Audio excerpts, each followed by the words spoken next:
खान दिन भर की खबरों में सबसे पहले डालते हैं नजर आज के मुख्य समाचारों पर। लापरवाही ऐसी कि मरे हुए रोगी को ही नर्सिंग स्टाफ ने चढ़ा दी ड्रिप। जिला अस्पताल में भर्ती था टीबी का किशोर। जंक्शन बस स्टैंड पर 3 युवकों को जेब काटने के आरोप में की धुनाई, यात्रियों ने बनाया मुर्गा। राजस्थान ग्राम विकास अधिकारी संघ ने किया कार्य बहिष्कार का ऐलान, 20 जुलाई से करेंगे कार्य बहिष्कार। जंक्शन में तैयार हो रहा जिले का पहला काशी विश्वनाथ मंदिर, खासियत 9 के गुणांक जनसहयोग से बन रहा। अब खबरें विस्तार से। जिला अस्पताल में तैनात स्टाफ की एक बड़ी लापरवाही सामने आई है। वहां के नर्सिंग स्टाफ ने मृत किशोर को ही ड्रिप चढ़ा दी। स्टाफ की इस कोताही के चलते परिजनों ने इलाज में लापरवाही बरतने का आरोप लगाते हुए विरोध प्रकट किया और अस्पताल प्रशासन की इसकी शिकायत लिखित में की गई।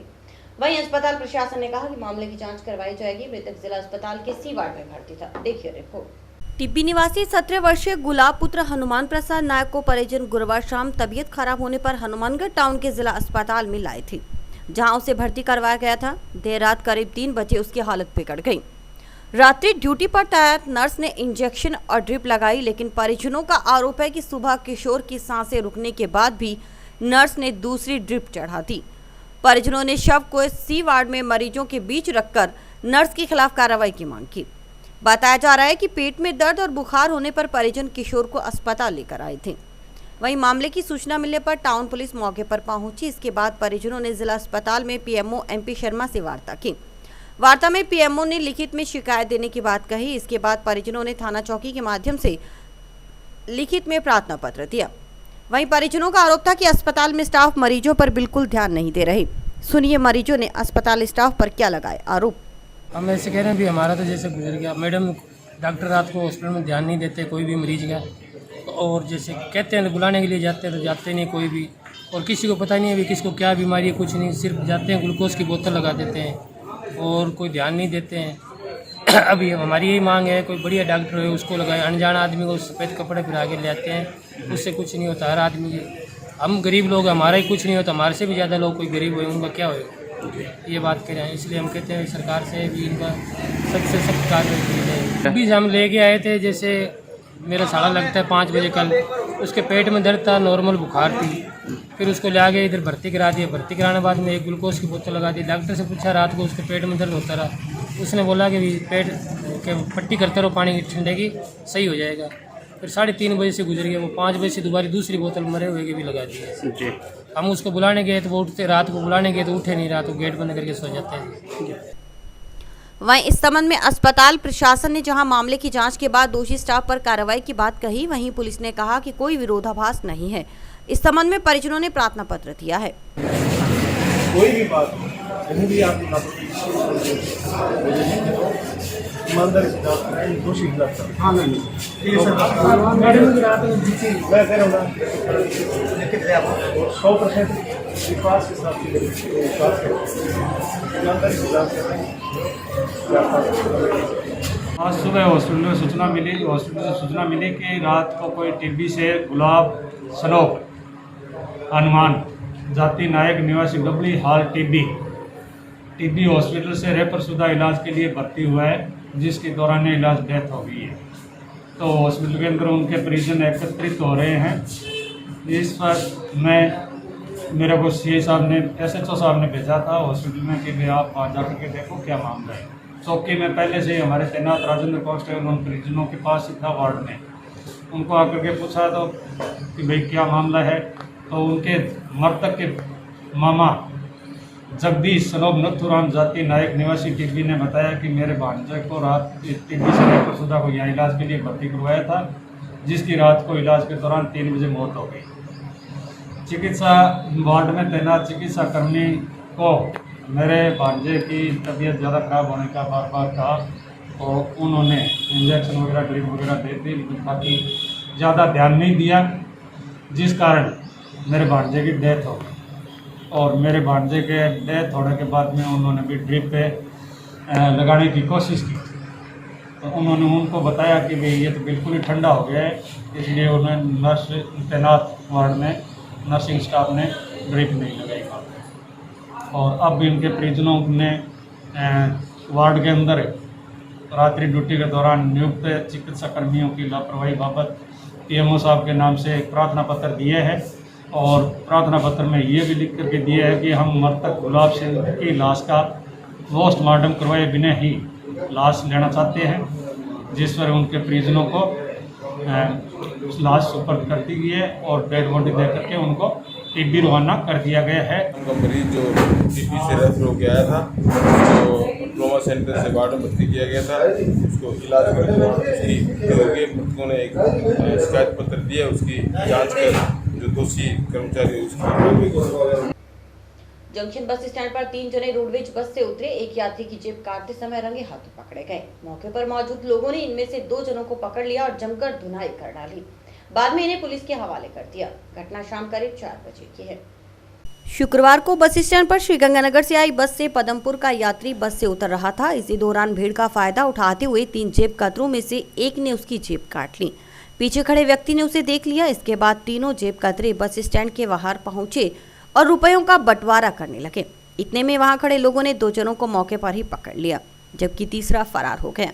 यात्रियों ने दोनों युवकों की जमकर धुनाई की और फिर मुर्गा भी बनाया। वहीं मौके पर एक महिला कांस्टेबल पहुंची। उन्होंने बताया कि यात्रियों ने जेब से रुपए निकालने की सूचना मिली थी। इसके बाद जंक्शन पुलिस पहुंची और दोनों युवकों को साथ ले गई।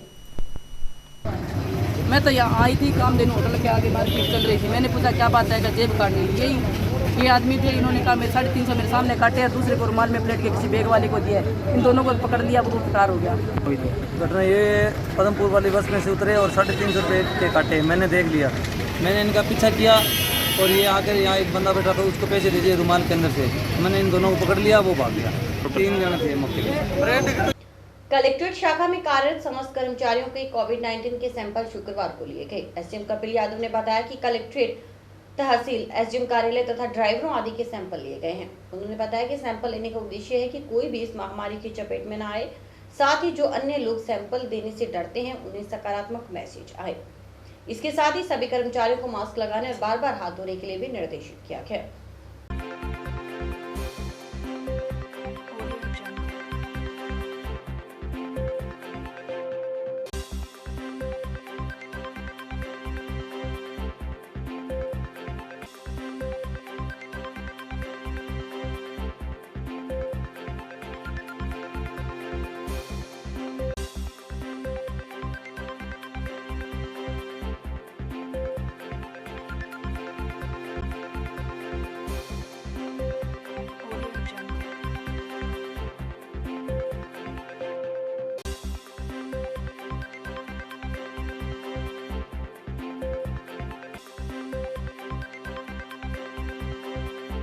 जो है जो कोर्ट के जो कर्मचारी, कलेक्ट्रेट कार्यालय के कुछ कर्मचारी, तहसील कर्मचारी और एसडीएम ऑफिस के जो कर्मचारी हैं और ड्राइवर हैं, गनमैन हैं, इन सभी के जो है कोविड-19 संबंधी जो सैंपल लिए गए हैं। कलेक्ट्रेट ऑफिस में श्रीमान जिला कलेक्टर महोदय के जो दिशा निर्देश थे, सुपरवाइजर की पालन सैंपल लिए गए हैं।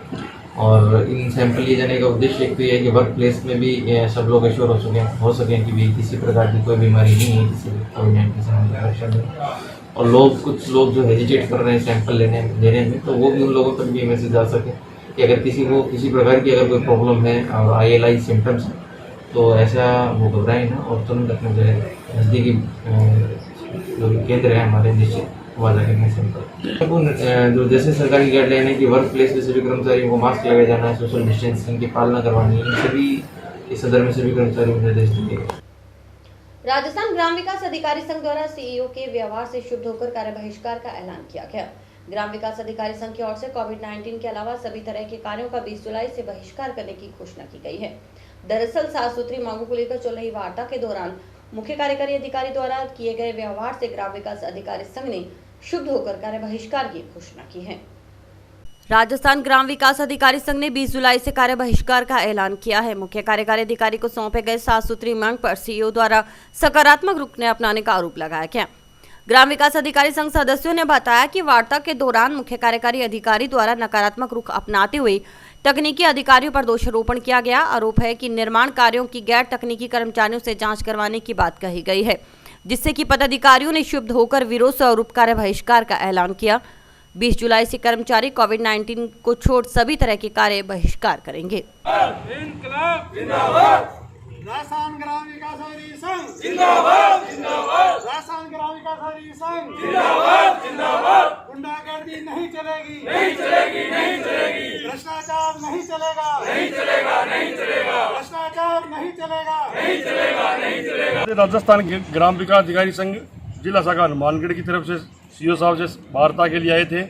जो जिला परिषद में छोटी छोटी बातों को लेकर शिष्यों पर अन्य समस्याओं के बारे में तो सीओ साहब ने जांच का दोष दिखाकर कार्रवाई का डर दिखाया और ग्राम विकास अधिकारी संघ को दबाने की कोशिश की और जो अधिकारी उच्च हरकतें अपना रहे हैं उनको सह देने का प्रयास किया और उच्च तकनीकी अधिकारियों की जांच गैर तकनीकी अधिकारियों से कराने की बात कही, जिससे ग्राम विकास अधिकारी संघ सुबह होकर सोमवार से 20 तारीख से कोविड-19 के कार्य को छोड़ते हुए समस्त पंचायत राज ग्रामीण विकास और जितनी भी नरेगा है उनके समस्त कार्यों का बहिष्कार करेंगे जब तक सीओ मुख्य कार्य अधिकारी अपनी कहे हुए शब्द वापस नहीं लेते हैं।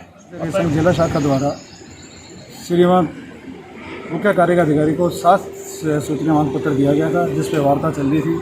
उस वार्ता के दौरान ही श्रीमान जी ने आक्षेप लगाते हुए उच्च तकनीकी अधिकारी को आक्षेप लगाते हुए कि जी बैठे बैठे साइन करते हैं कि मैं उनकी जांच कराऊंगा और आप लोगों सबको मैं जानता हूं, इस तरीके से गलत आरोप प्रत्यारोपित किए गए।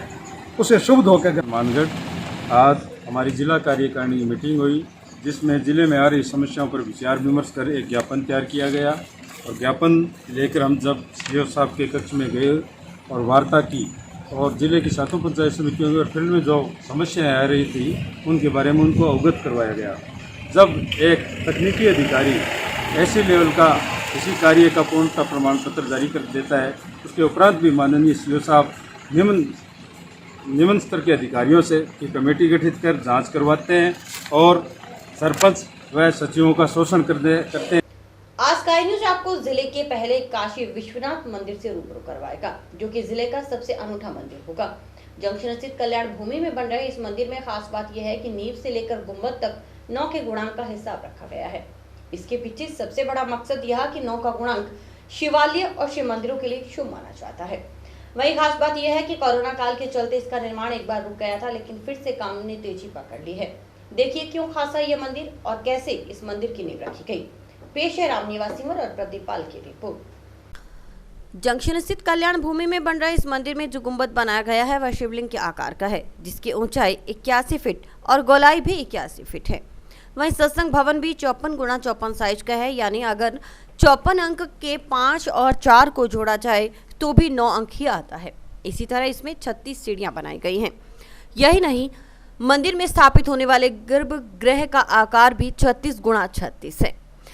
इस मंदिर का निर्माण करवाने के लिए आमजन की तरफ से भी दिल खोल के सहयोग किया गया।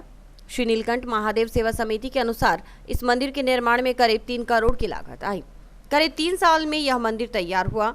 श्री नीलकंठ महादेव सेवा समिति के अध्यक्ष अश्वनी नारंग बताते हैं कि 2002 में उन्हें कल्याण भूमि का जिम्मा मिला। उस समय कल्याण भूमि में शिवजी का मंदिर छोटा था। इसके बाद वे नवंबर 2017 में काशी विश्वनाथ गए और वहां मुरारी बापू की कथा सुनकर कल्याण भूमि में शिवजी मंदिर बनाने की ठानी। इस भव्य मंदिर का डिजाइन करने के लिए पंजाब, हरिद्वार और श्रीगंगानगर तक गए। 28 अप्रैल 2018 में कल्याण भूमि में काशी विश्वनाथ महादेव मंदिर का शिलान्यास किया गया। मंदिर को लेकर शहर के नागरिकों की आस्था इतनी थी कि जन सहयोग से मंदिर निर्माण के लिए 3 करोड़ रुपए एकत्र हो गए। समिति अध्यक्ष ने बताया कि मंदिर का निर्माण कार्य 3 महीने में पूरा हो जाएगा। श्री नीलकंठ महादेव सेवा समिति द्वारा काशी विश्वनाथ महादेव मंदिर का निर्माण कार्य चल रहा है जो पिछले 2 साल से जारी है। पीछे जो ये कोरोना की समस्या आई उस कारण 3 महीने काम बंद रहा, लेकिन मैं फिर भी शहरवासियों का धन्यवाद दूंगा। उन्होंने कोरोना काल के अंदर भी संस्था का सहयोग किया और ये कार्य वापस सुचारू रूप से चला और अब जल्द से जल्द हमें आशा है कि इसका कार्य पूर्ण कर लिया जाएगा। और मैं शहरवासियों से पुनः फिर भी निवेदन करूंगा कि वो चढ़ बढ़कर जैसे पहले संस्था का सहयोग करते रहे हैं उसी तरह सहयोग करें ताकि जल्द से जल्द शिव मंदिर का निर्माण पूर्ण हो सके। हमारे इस काशी विश्वनाथ मंदिर में जो विशेषता है वो हमने इसमें 9 का हिसाब लिया है। 9 का हिसाब नहीं है क्योंकि शंकर जी जो कार्य आते हैं उसमें 9 का हमने जब कल्याण भूमि संभाली थी 2002 में, तो हमने 9 बाय 9 की वेदी बनाई थी और 81 फुट का हमने त्रिशूल और डमरू की स्थापना की थी। उसी हिसाब से जो मंदिर निर्माण हमने कार्य शुरू किया है तो ये 81 फुट ऊंचा है और इसमें जो गर्भगृह बनाया है वो 36 बाय 36 का है। जो पेड़ी बनाई है वो पेड़ी भी 54 है, उसमें भी 9 का हिसाब है। जो सत्संग घर बनाया है वो भी 54 बाई 54 का है। समिति अध्यक्ष ने बताया कि मंदिर परिसर में एक हॉल बनाया गया है जिसमें अंतिम संस्कार का भी सारा सामान उपलब्ध रहेगा। इसके अलावा मंदिर में बाहर से आने वाले संतों के ठहरने की भी व्यवस्था रहेगी। इसके साथ ही सत्संग, रस्म पगड़ी और ढाका आदि करने के लिए भी व्यवस्था है। निर्माण सलाहकार समिति सदस्यों के अनुसार यह मंदिर बीकानेर संभाग का अपनी तरह का पहला ऐसा मंदिर होगा। सत्संग हॉल बनाने के लिए नगर परिषद ने भी राशि उपलब्ध करवाई है। हमने शिव मंदिर के साथ साथ यहाँ पर सत्संग हॉल का एक निर्माण भी किया। 54 बाई 54 का एक सत्संग हॉल बनाया है और संतों के रहने की व्यवस्था, ब्राह्मणों के रहने की व्यवस्था वो यहाँ बनाई गई है ताकि कोई भी शहरवासी सत्संग कराना चाहे, कोई भी संत महात्मा किसी के गुरुजन आए तो वहीं रहने की व्यवस्था, उनके लंगर हाल की व्यवस्था, लंगर के लिए व्यवस्था, सत्संग हाल की व्यवस्था, सभी व्यवस्था यहाँ रहेगी। तो इस प्रोजेक्ट के साथ हम लोग चल रहे हैं और मान लो अगर शहरवासी यहाँ को धक्का करना चाहे आगे, अंतिम संस्कार के बाद यहाँ कोई पाठ का भोग डालना है तो वो सारी व्यवस्था यहाँ रहेगी। समिति के सचिव रतिराम ने बताया कि कल्याण भूमि में शिवजी का मंदिर होना अनिवार्य होता है। इसे देखते हुए यह निर्णय लिया गया। इसके लिए आमजन ने खुलकर सहयोग दिया। समिति आमजन का आभार प्रकट करती है। महादेव सेवा समिति जो कि कल्याण भूमि कार्य कर रही है, वो संतों की देखरेख में उनके विचार जैसे दिए उन्होंने उस तरह ही हम काम कर रहे हैं। सुनो कल्याण भूमि जब स्वामी नीलकंठ महादेव सेवा समिति ने, उसके बाद नीलकंठ काशी विश्वनाथ मंदिर की नींव रखने का विचार आया और हमने कई शहरों में जाकर के मंदिर व कल्याण भूमि का सर्वे किया। वहाँ से देख के हमें नए नए विचार प्राप्त हुए, लोगों की सलाह मशवरा किया। उससे धीरे धीरे हमने काशी विश्वनाथ मंदिर की नींव रखी गई। काशी विश्वनाथ मंदिर प्रदेश का, मेरे हिसाब से प्रदेश का प्रथम मंदिर होगा जिसमें जो कि कल्याण भूमि से अटैच है। सीटू जिला कमेटी ने शुक्रवार को जंक्शन स्थित रेलवे स्टेशन और टाउन रेलवे स्टेशन पर रेलवे के निजीकरण का विरोध करते हुए प्रदर्शन किया और राष्ट्रपति के नाम ज्ञापन संबंधित रेलवे अध्यक्षों को सौंपा। जंक्शन रेलवे स्टेशन पर राज्य उपाध्यक्ष कामरेड रामेश्वर वर्मा सहित सीटू नेता और महिलाओं ने रैली निकाली, तो वहीं टाउन में बहादुर सिंह चौहान के नेतृत्व में सीटू कार्यकर्ताओं की सभा हुई। इस सभा में वक्ताओं ने कहा कि केंद्र सरकार सार्वजनिक उपक्रम पूंजीपतियों के हवाले कर रही है। इसी क्रम में अब रेलवे को बेचा जा रहा है। इसके आमजन की तकलीफें बढ़ेंगी, किराए में बेतहाशा वृद्धि होगी और जनता की सारी सुविधाएं छीन ली जाएंगी। केंद्र सरकार किसानों के लिए 3 अध्यादेश लेकर आई है जिसके जरिए कृषि को उजाड़ने की कोशिश की जा रही है। सीटू जिला महासचिव कामरेड शेर सिंह शाक्य ने कहा कि रेलवे का निजीकरण 109 रूटों को बेच रही है। रेलवे का निजीकरण किसी भी सूरत में बर्दाश्त नहीं किया जाएगा। नहीं चलेगा, नहीं चलेगा, नहीं चलेगा। बंद करो, बंद करो, मोदी रेलवे चुनाव बंद करो, बंद करो। जिंदाबाद, जिंदाबाद, जिंदाबाद, जिंदाबाद, जिंदाबाद, जिंदाबाद,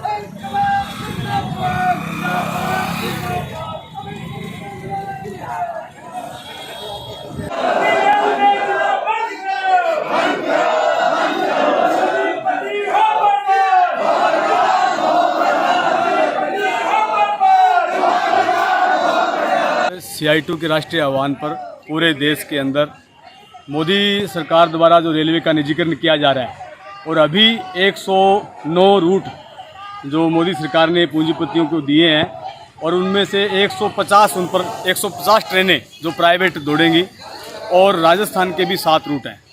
आज इस निजीकरण को लेकर पूरे देश के अंदर CI2, अखिल भारतीय जनवादी महिला समिति, खेत मजदूर यूनियन, SFI, नौजवान सभा, तमाम हमारे जन संगठन जो है इसका विरोध कर रहे हैं। और भारतीय रेल देश के अंदर सस्ता आवागमन का साधन भी है और सस्ता हमारा माल ढुलाई का साधन भी है। जिसके पास अकूत संपत्ति है, जिस पे मोदी के दोस्तों की नज़र है और केंद्र सरकार उन सब चीज़ों को धीरे धीरे करके बेच रही है। वो कह तो ये रही हैं, तो 25 दिसंबर 2014 का उनका एक भाषण है जिसमें वो कह रहे हैं मैं रेल को बिकने नहीं दूंगा, रेल के साथ मेरा गहरा नाता है। पर वो रेलवे स्टेशन बेच रही हैं। पहले तेजस चलाई, उसके बाद महाकाल चलाई और अब 109 रूटों के ऊपर 150 जो है निजी ट्रेनें चला रही हैं, जो पूरी तरह से देश के संस्थान को बर्बाद करने वाली हैं।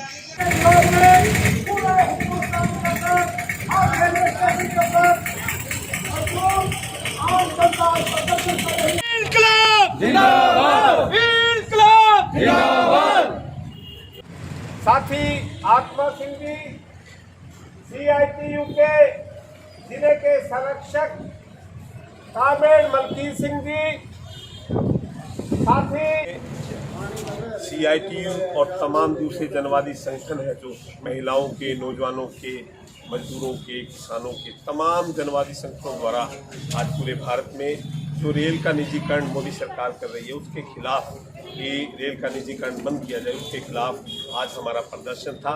और महामहिम राष्ट्रपति महोदय जी के नाम हमारा ज्ञापन था। यहाँ हनुमानगढ़ टाउन में भी आज हमने ज्ञापन दिया यहाँ के स्टेशन मास्टर को। और हमारी मांग है कि जो रेल है, हिंदुस्तान के विकास की सबसे बड़ी भूमिका आज़ादी से लेकर आज तक रेलवे ने निभाई है। सबसे ज़्यादा रोजगार पैदा करने वाली हमारी रेलवे और सबसे सस्ती यात्रा उपलब्ध करवाने वाली गरीब को रेलवे, पूरे भारत को एक कोने से दूसरे कोने में जोड़ने वाली ये रेलवे, और इसके साथ साथ बहुत बेशकीमती जो पूरा हमारा है रेलवे का, चाहे वो लाइन है, चाहे स्टेशन है, चाहे वो तमाम ट्रेन है, उसको कौड़ियों के भाव अपने चहेतों को, अपने मित्रों को मोदी सरकार, बड़े कारपोरेट देशी और विदेशी अपने मित्रों को वो निजीकरण के दौर में इनको दे रही है। अब जंक्शन ओवरब्रिज पर ट्रैफिक पॉइंट से कुछ ही दूरी पर एक कार और बाइक की आमने सामने टक्कर हो गई। टक्कर इतनी तेज थी कि जहां बाइक पूरी तरह से क्षतिग्रस्त हो गई, वहीं कार के आगे के हिस्से को नुकसान पहुंचा है। हादसे के कारण कुछ देर के लिए पुल पर वाहनों का जाम लग गया, जिसे ट्रैफिक पुलिस ने खुलवाया।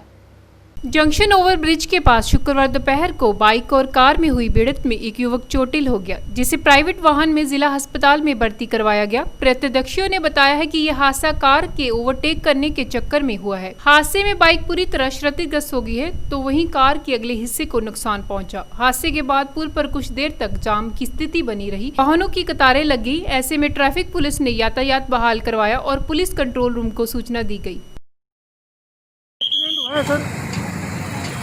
ये मोटरसाइकिल और कार का एक्सीडेंट हुआ है। ये ओवरब्रिज के ऊपर ट्रैफिक पॉइंट से थोड़ा पहले, और इससे लगता है, देखने में तो ऐसा लग रहा है कि कार वाले ने ओवरटेक किया है। तो ओवरटेक करते वक्त ये एक्सीडेंट हुआ है जंक्शन और ब्रिज के ऊपर, ट्रैफिक पॉइंट ऊटी से थोड़ा पहले ऊपर।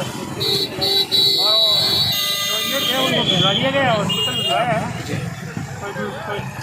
कोई व्हीकल, प्राइवेट व्हीकल में वाहनों की तो अभी थोड़ा ट्रैफिक थोड़ा एक्सप्रेस, एक बार कोई एक्सीडेंट होता है तो होता ही है। अभी निकाल रहे हैं, रास्ता कर रहे हैं, प्रशासन निकाल रहे हैं ट्रैफिक को दोनों तरफ से। और इन्फॉर्म कर दिया गया है थाने को, कंट्रोल रूम थाने को इन्फॉर्म कर दिया गया है। चोटें भी आई हैं? कार्रवाई की जाएगी। चोटें भी आई हैं? चोटें तो कोई देखने मौके से तो कोई नॉर्मल लग रही थी, बाकी तो डॉक्टर साहब बताएंगे। आमजन को नियमों के प्रति जागरूक करने के मकसद से अब पुलिस महकमा भी अलर्ट हो गया है। ऐसे में पुलिस अब रोजाना पैदल गश्त कर आमजन को सचेत करेगी। इसकी शुरुआत के तहत जंक्शन और टाउन में पुलिस कर्मियों ने हथियारों के साथ गश्त की और आमजन को मास्क लगाने और सोशल डिस्टेंसिंग की पालना करने के लिए समझाइश की। कोरोना के बढ़ते संक्रमण को लेकर पुलिस अलर्ट हो गई है। कोरोना नियमों का पालन करवाने के लिए पुलिसकर्मी अब रोजाना पैदल गश्त कर लोगों को कोरोना के प्रति जागरूक करेंगे। मास्क नहीं पहनने वाले लोगों के खिलाफ कार्रवाई की जाएगी। रेंज आईजी प्रफुल्ल कुमार ने निर्देश पर गुरुवार को जिला मुख्यालय पर इसकी शुरुआत की गई। एसपी राशि डोगरा ने बताया कि पैदल गश्त कर लोगों को मास्क पहनने व 2 गज की दूरी बनाए रखने की अपील की जाएगी। मास्क न पहनने वालों के खिलाफ जुर्माना की कार्रवाई की जाएगी। वहीं जंक्शन और टाउन में पुलिस थाना प्रभारियों सहित पूरे स्टाफ ने पैदल गश्त कर आमजन को कोरोना के प्रति जागरूक किया और नियमों के प्रति सचेत होने की बात कही। श्रीमान आईजी साहब द्वारा कल जो मीटिंग में निर्देश दिए गए थे तो पैदल गश्त आज शुरू की गई है। RSC का जाप्ता है, थाना का जाप्ता है, चौकी का जाप्ता है और आम लोगों को जो मास्क नहीं लगा रहे हैं उनको समझाइश की जा रही है। इसके अलावा यातायात जागरूकता सप्ताह भी चल रहा है, जो जुर्माने की राशि बढ़ाई गई है उस संबंध में भी लोगों को जानकारी दी जा रही है। इसी दौरान आज जो बस स्टैंड से लेकर के भगत सिंह चौक रेलवे स्टेशन और यहाँ गश्त की जा रही है और हमेशा जो इस तरह ही एरिया बदल गश्त की जा रही है। समझाइश भी की जा रही है और दिनों में वैसे चलान भी किए जा रहे हैं, पर आज पैदल गश्त का उद्देश्य जो है वो आम लोगों को समझाइश करना है। मान IG साहब व SP साहब के निर्देशानुसार नागरिकों को, लोगों को जागरूक करने के लिए, लोगों में आत्मविश्वास पैदा करने के लिए, लोगों को पुलिस के नज़दीक लाने के लिए, आपस में सूचनाएं देने के लिए, प्रेरित करने के लिए बाज़ार में हथियार सहित मुलाजमानों के साथ में शाम के टाइम भीड़ भरे बाज़ारों में गश्त की गई, लोगों को समझाइश की गई और कुछ लोगों के जिन्होंने मास्क नहीं लगा रखे थे और मोटरसाइकिल पे हेलमेट वगैरह नहीं लगा रखे थे, 3 सवारी थी, उनके चालान किए गए। भविष्य में भी ये कार्रवाई लगातार जारी रहेगी और सभी लोगों से हमारा निवेदन यही है कि सरकार द्वारा दिए गए निर्देश व MV एक्ट के नियमों का पालन करें। सरकार ने अभी MV एक्ट में 8 जुलाई से संशोधन किया है तो जुर्माने में भी काफ़ी बढ़ोतरी हुई है। तो लोगों से निवेदन है कि जुर्माना नहीं भरना पड़े, नियमों की पालना करें, हेलमेट लगाएं, 3 सवारी मोटरसाइकिल पे नहीं बैठें और जो भी बाहर निकलें वो मास्क जरूर लगाएं। और दुकानदारों से हमारे निवेदन है कि जो ग्राहक उनकी दुकान पे आते हैं तो कम से कम उनकी जो दूरी है वो 2 मीटर बनाए रखें। कई दुकानों में हम देखते हैं कि ग्राहक और दुकान मालिक है वो बैठे हैं और मास्क लगाए नहीं रखा है तो उन लोगों को फिर चालान करना पड़ता है। तो सभी दुकानदारों से भी हमारा निवेदन है कि वो सरकार द्वारा दिए गए दिशा निर्देशों के समय समय पर जो निर्देश जारी किए जा रहे हैं उनकी पालना करें। और इस संबंध में हम लोगों को जागरूक कर रहे हैं अभी 2-4 दिन, उसके बाद में सख्ती से पालना करवाएंगे। वहीं जंक्शन बाजार में जब पुलिस गश्त करने पहुंची तो एक व्यक्ति ने पुलिस को पीड़ा व्यक्त करते हुए कहा कि आमजन में मास्क लगाने को लेकर गंभीरता नहीं है। उन्होंने यहां तक कहा कि आमजन के अलावा अधिकारी कर्मचारी तक मास्क नहीं लगाते। सुनिए क्या बोले ये व्यक्ति। पूरे बिहार का सर्वे करके देख लो, लॉकडाउन मास्क की बात कर रहा हूँ और सिर्फ है लोगों की बात करें। देखिए आप पुलिस में करो, 500 रुपये का जुर्माना रखो तो जो भी जुर्माना है सही अफसर है किसी डिपार्टमेंट चले जाए और वहाँ किसी के मास्क नहीं लगा। यहाँ स्टैंड कर गोली बनाई थी, यहाँ एरिया 80% लोग नहीं लगा रहे कि जेडे साढ़े कैबिनेट भी है वो भी नहीं लाओगे। वो कस्टमर आता है वो सामने 1 फुट की दूरी पर खड़ा हो जाता है। मैं इलेक्शन बोर्ड के अंदर गया काम था मेरे को, वहाँ SC साहब का जो ड्राइवर है उनके 90% कर्मचारी बगैर मास्क के थे। तो मैंने उनको कहा भी तो कहते सुझा देंगे, तो क्या सुझा दो, कोई कार्रवाई नहीं करे, कोई बैठता ही है, पुलिस की कार्रवाई सुन लो। यहाँ उसका नाम था एक SI बैठे थे और बगैर मास्क के जी। और मैंने उनको कहा, मैंने कहा ये आपका मास्क है, ये सरकार लाया। गांव मक्कासर के GSS पर कार्यरत कर्मचारी अनिल कुमार को हटाने की मांग को लेकर ग्रामीण ADM से मिले और ज्ञापन सौंपा। ज्ञापन के जरिए अनिल कुमार पर ग्रामीणों के साथ दुर्व्यवहार करने और अनदेखी का आरोप लगाया गया। संध्यान कंपनी के कर्मचारी को हटाने की मांग की गई। इससे पूर्व ग्रामीणों द्वारा मक्कासर GSS पर प्रदर्शन किया जा चुका है। इसके अलावा ग्रामीण गुरुवार को SC कार्यालय भी कर्मचारी अनिल कुमार को हटाने की मांग को लेकर पहुंचे थे।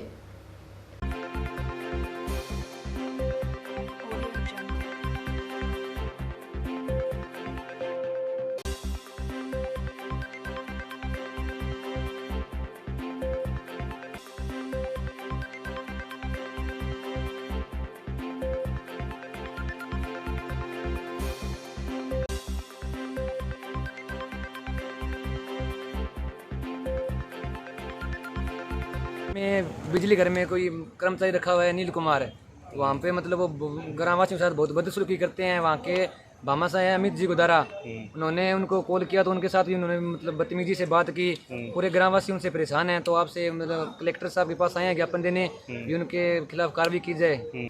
सरकार ने अतिरिक्त जिला शिक्षा अधिकारी प्रारंभिक के पद पर सुनीता भाटी को लगाया है। सुनीता भाटी ने शुक्रवार को पदभार ग्रहण किया। इसके अलावा इस दौरान कार्यालय स्टाफ और परिजन मौजूद रहे। विदित रहे सुनीता भाटी पूर्व बाल कल्याण समिति अध्यक्ष जोधा सिंह की पत्नी है।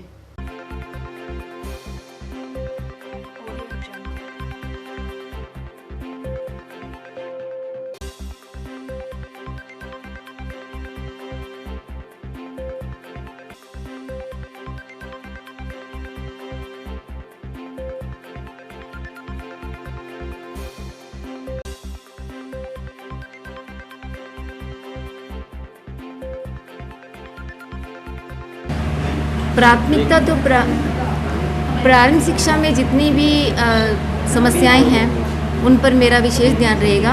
और वैसे अभी जैसे विद्यालय थे जो प्राथमिक शिक्षा से मर्ज हो चुके थे पिछली सरकार में, अब राज्य सरकार ने उनको डिमर्ज कर दिया है और निश्चित रूप से इसमें कार्यों में बढ़ोतरी भी हुई है और हमारी जिम्मेदारियों में भी इसमें बढ़ोतरी हुई है। और जो भी जिम्मेदारियां इससे जुड़ी हुई हैं उनको मैं पूरा करने का पूरा भरकस प्रयास करूँगी। गांव मेहरवाला के ग्रामीणों ने शुक्रवार को उप स्वास्थ्य केंद्र में चिकित्सक व नर्सिंग कर्मी लगाने की मांग को लेकर कलेक्टर को ज्ञापन सौंपा। ज्ञापन में बताया गया कि उप स्वास्थ्य केंद्र में स्थायी चिकित्सक व नर्सिंग कर्मी नहीं है। युवा नेता सुनील घोटिया ने बताया कि गांव की आबादी 13,000 है, मगर गांव में स्वास्थ्य सुविधा नहीं है। ऐसे में ग्रामीणों को उपचार के लिए जिला अस्पताल जाना पड़ता है। उप स्वास्थ्य केंद्र में 16 SSW से नर्सिंग कर्मी को सप्ताह में 3 दिन के लिए लगा रखा है, उसे भी फील्ड का कार्य दे रखा है। इस कारण उप स्वास्थ्य केंद्र पर ताला लगा रहता है। एक तरफ कोरोना महामारी चल रही है, वहीं गांव में चिकित्सा सुविधा नहीं होने से ग्रामीणों को परेशानी का सामना करना पड़ रहा है। इस मौके पर ग्रामीणों ने प्रशासन से स्वास्थ्य केंद्र में स्थायी स्टाफ लगाने की मांग की है। ग्रामीणों ने चेतावनी दी है कि अगर 10 दिन के अंदर स्टाफ नहीं लगाया गया तो आमरण अनशन पर बैठेंगे। ग्रामीण दाना गिला, मुकेश चालिया आदि ने बताया कि इस संबंध में प्रशासन को कई बार ज्ञापन देकर अवगत करवा चुके, मगर अभी तक समस्या का कोई समाधान नहीं हो पाया। ग्रामीणों का आरोप है कि जनप्रतिनिधि भी इस समस्या को लेकर गंभीर नहीं है। टीपी के उपखंड अधिकारी मांगेलाल जिसपाल को ज्ञापन दिया। ज्ञापन में बताया गया कि गांव मेहरवाड़ा के स्वास्थ्य केंद्र में पिछले 2 साल से नर्सिंग कर्मियों के पद रिक्त पड़े हैं और कोरोना जैसी महामारी के बावजूद भी सरकार व प्रशासन का कोई ध्यान नहीं है और इसके चलते प्रशासन को चेतावनी दी अगर 10 दिन के अंदर स्टाफ की नियुक्ति नहीं की गई स्थायी तौर पर तो हम अनशन पर बैठेंगे और सरकार के सामने ईंट से ईंट और पत्थर से पत्थर बजाकर हम अपना हक लेंगे। सदर थाना क्षेत्र के गांव करनीसर सहचीपुरा से सदर थाना पहुंचे परिवादी ने चुनावी रंजिश के चलते 3 जनों पर ट्यूबवेल पर लगे मीटर को जलाने का आरोप लगाया है। बताया गया कि इस संबंध में विवाद चल रहा था। रात जब वे लगभग 1 घंटे के लिए घर गए तभी चुनावी रंजिश के चलते मीटर जला दिया गया। सदर थाना पहुंचे गुरजन सिंह ने सुभाष दूधवाल, ज्योतराम और सुधीर दूधवाल पर मीटर जलाने और मौके पर गाली गलौज करने का आरोप लगाया। इस संबंध में तीनों के खिलाफ मामला दर्ज करवाया गया है।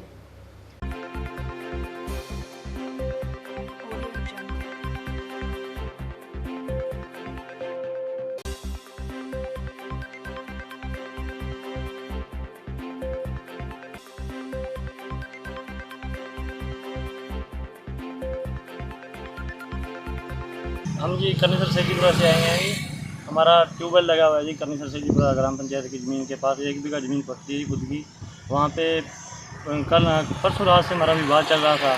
हमारे दूध वालों के कोई चुनावी माहौल के कारण उन्होंने रंजिश रखी थी पुरानी 6 महीने की, हमारे को ज़्यादा ठिठ कर रहे थे और उसकी वजह से परसों तो हमने प्रशासन वगैरह आया, उन्होंने देख के मौका हमारा समाधान कर दिया। रात फिर हम 1 घंटा खाना खाने के लिए गए से ट्यूबवेल से और 1 घंटे के बीच में 3 जने आए जी। एक तो सुभाष दूधवाल था, एक ज्योतराम दूधवाल, एक उनका भतीजा था सुधीर दूधवाल और उन्होंने आके हमारा ट्रांसफार्मर का मीटर था वो जला दिया।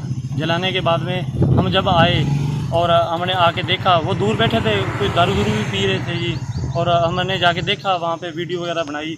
इतने में हमने देखा बाल कौन जला गया इसको और फिर आए वो उन्होंने गाली गलौच भी किया हमारा और हम वहाँ से चले आए। फिर हमने सुबह जाके मौके पे देखा तो हमारा वहाँ से कुछ छोटा मोटा सामान भी था जी, जैसे पाइप थी, हमने पंखा फिट करना था जी। सुबह गए वो वहाँ पर कुछ नहीं मिला जी हमारे को। तो सामान पता नहीं तैरा दिया या घर पे लिया क्या किया इन्होंने और हमने यहाँ पे थानाधिकारी जी को बोला है इसकी जल्द से जल्द सुनवाई की जाए। और चिकित्सा समाचार समाप्त हुए। रोजाना देखते रहिए समाचार। नमस्कार।